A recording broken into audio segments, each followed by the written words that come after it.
jamais, à partir de ce soir, que ta condition change, que ton état change, que ta vie change, que ton identité change, que tes finances changent. Au nom de Jésus. Alléluia. Alléluia. Dis à ton voisin, je ne serai plus la même personne. Plus jamais. Plus jamais. Dodo kuyona kumuka. Ini kuyona kumuka. Dodo kuyona kumuka. Ini kuyona kumuka. Alléluia. Que le sorcier qui maintenait tes biens enterrés, ce soit qu'il meure, ce soit qu'il soit terrassé, ce soit qu'il soit foudroyé par l'onction qui s'attache à ta sémence. Cette sémence le consume, le brûle. Au nom de Jésus-Christ de Nazareth. Yes, nous avons un Dieu qui est vivant. Nous avons un Dieu qui est réel. Nous avons un Dieu qui est présent. Nous avons un Dieu qui est tout puissant. Frère, il est dans sa parole. Il est dans sa parole. Tu partiras et tu parleras de cette convention. Parce que ce soir, Jésus t'a touché. Et il est en train de te toucher. Il est en train de briser les chaînes de la pauvreté, les chaînes de l'aveuglement, les chaînes de la misère, les chaînes de la mendicité, les chaînes, oui, de l'endettement. Ils seront brisés ce soir. Elles sont en train d'être brisées maintenant. Tu n'es pas né dans le Seigneur pour que les gens t'intestent, pour que les gens te regardent, pour que les gens aient compassion de toi, pour que les gens aient pitié de toi. Non! Tu es né pour être un témoin vivant de l'efficacité, de la richesse, de la puissance de Dieu. Tu es né pour témoigner de la grandeur de ton Dieu. Tu es né pour manifester la gloire de Dieu partout où tu es. C'est de cela qu'il est question. Il dit, vous serez mes témoins.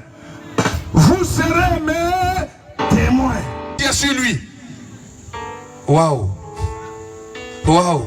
Et l'argent, son serviteur doit cracher dans la pauvreté, dans la misère. Tandis que ceux qui ne connaissent pas ce Dieu-là doivent se réjouir des biens de ce monde. Les gens du monde, c'est ce qu'ils font. Voilà pourquoi les chrétiens sont complexés aujourd'hui de voir que leurs pasteurs sont riches. Mais vous voyez, le problème vient de nous, frères. Le problème vient de nous, mes sœurs. Les pasteurs même sont combattus dans leurs églises. Tant que le pasteur est pauvre, tout le monde l'acclame. Tant que le pasteur crèche, tout le monde lui dit Yako. Quand le pasteur est mal habillé, tout le monde lui dit Yako. Tout le monde l'acclame, tout le monde l'aime. Mais le jour, il se prive, il serre sa ceinture et il commence à sortir de l'ornière. On commence à le guetter, il vole notre argent. Ce sont les chrétiens même qui l'intestent. C'est le chrétien qui les crible. C'est les chrétiens qui les critiquent. Pourquoi? Parce que la libéralité est mal connue dans nos églises. On veut voir le pasteur mourir. On veut voir le pasteur crêcher. On veut voir le pasteur donner une mauvaise image de son Jésus. Jésus avait une tunique, mais une tunique de riche. Jésus, quand il est né, il est le seul enfant qui est né pour qui les rois mages se sont déplacés pour venir lui offrir de l'or, pour venir lui offrir de l'encens, pour venir lui offrir de la myrrhe. Il est le seul enfant au monde qui est né dans la richesse. Alléluia. Comment? Et vous voulez que les pasteurs témoignent de la médiocrité, les pasteurs témoignent de la pauvreté, les pasteurs témoignent de la mendicité. Est-ce que vous savez ce que vous êtes en train de faire? Donner un mauvais témoignage de ce Dieu qui t'a créé, qui t'a sauvé. Ce Dieu qui a étendu ta main pour t'arracher de la boue du péché, mais de la boue, de la fosse au lion. Ce Dieu qui t'a arraché, tu es en train de lui donner le mauvais témoignage. Que toi, tu sois élevé. Qu'un chrétien est béni dans l'église, c'est une bonne chose. Mais quand le pasteur est béni, c'est une mauvaise chose. Alléluia. Alléluia. Comment vous pouvez comprendre que, alléluia, alléluia, que le fils du président de la République soit riche et que le président de la République soit pauvre? La sémence, cette sémence que tu as, c'est pas pour consommer. Cette sémence que tu reçois, c'est pas pour manger, c'est pas pour crier, c'est pas pour acheter des habits, c'est pour s'aimer. C'est pour s'aimer. Parce que la semence, ils vont griller, ils vont manger. Ils vont préparer, ils vont manger. Oh, Dieu dit, celui qui fournit la semence au semeur, il pourvoira à ta semence pour que ta prière soit exaucée, pour que tu ailles s'aimer. Dis à quelqu'un, pour que tu ailles s'aimer, parce que Dieu est disposé à t'exaucer, il est disposé à te bénir, il est disposé à ouvrir le ciel sur ta vie. C'est pourquoi il dispose la semence pour toi.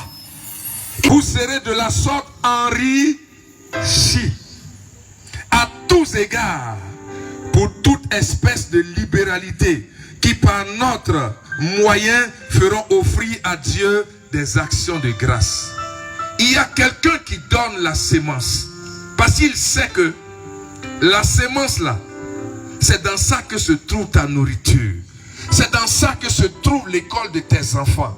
C'est dans ça que tu prendras l'argent pour construire ta maison. C'est dans ça que tu prendras les moyens pour asseoir ta vie. Il sait. C'est pourquoi généralement la Bible dit il fournit la semence au semeur. Combien de personnes parmi nous savent que Dieu, ce que Dieu a mis entre leurs mains est une semence pour leur lendemain? Combien le savent? Il y en a quand ils reçoivent la semence, Dieu sait, il a un besoin. Dieu veut opérer le miracle. Dieu est prêt, mais Dieu va te provoquer. Dieu va te donner la semence. Il va dire, je vais voir. Car celui qui est fidèle en peu de choses sera fidèle dans les grandes choses. Donc il te donne un peu pour que tu sèmes. Parce que tu lui as fait une prière. Il y a 2 jours, il y a 1 semaine, il y a 1 mois. Tu as dit, Seigneur, bénis-moi. Seigneur, bénis-moi financièrement. Seigneur, je veux construire ma maison. Seigneur, mes enfants vont à l'école. Et le Seigneur a décidé de te bénir. Mais regarde ce qu'il va faire. Il va disposer favorablement pour toi que tu aies la sémence. Mais quand certains reçoivent la semence, ils ont oublié la prière qu'ils ont adressée à Dieu. Ils sèment. Quoi que ce soit aujourd'hui, ça ne pousse pas aujourd'hui, mais ça pousse dans un temps bien défini par le Seigneur. Alléluia. Alléluia. Si donc, je veux manger dans 2 ans, dans 3 ans, le manioc, je vais prendre le manioc de 6 mois et puis je vais le planter parce que je sais que dans 6 mois, je vais moissonner. Mais ce n'est pas le même jour que j'aurais mis la bouture de manioc en terre que je vais récolter. Non. Quand, pendant les programmes, on parle de semences, il y en a qui disent, oh, mais ils vont parler encore d'argent. C'est parce qu'ils ne savent pas. Ils disent, mon peuple périt par manque de connaissance. Ce soir, te parler de la libéralité, la sémence en tant que libéralité. La puissance de la sémence dans la libéralité. Parce que nous voulons écouter les hommes, nous bottons la parole de Dieu en touche et puis nous nous égarons. Pourtant la parole de Dieu est claire, elle est limpide. Il dit cherchez et vous trouverez. Dans la Bible, Dieu a tout disposé pour nous.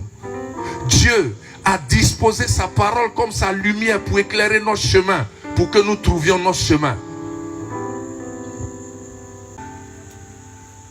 En tout ce que Dieu a disposé, il a mis la sémence.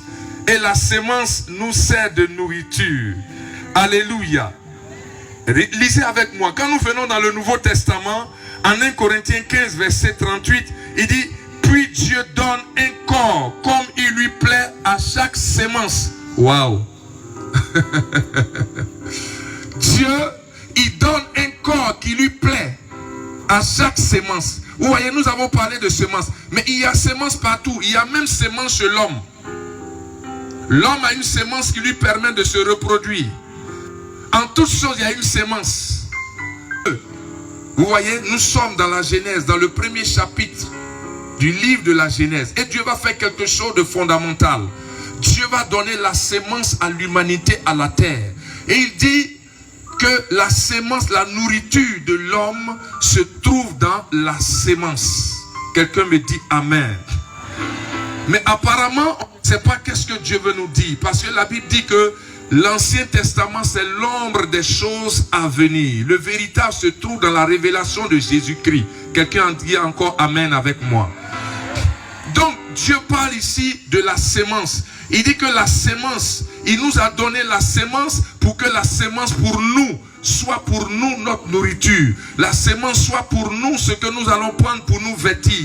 La sémence soit pour nous ce que nous allons prendre pour nous défendre vis-à-vis des difficultés de la vie. La sémence soit pour nous quelque chose que nous aurons, que nous pourrons échanger vis-à-vis de ce dont nous avons besoin. Voici, je vous donne tout important de la sémence et qui est à la surface de toute la terre, et tout arbre qui est portant de la sémence, ce sera votre nourriture. Quelqu'un souligne, ce sera votre nourriture.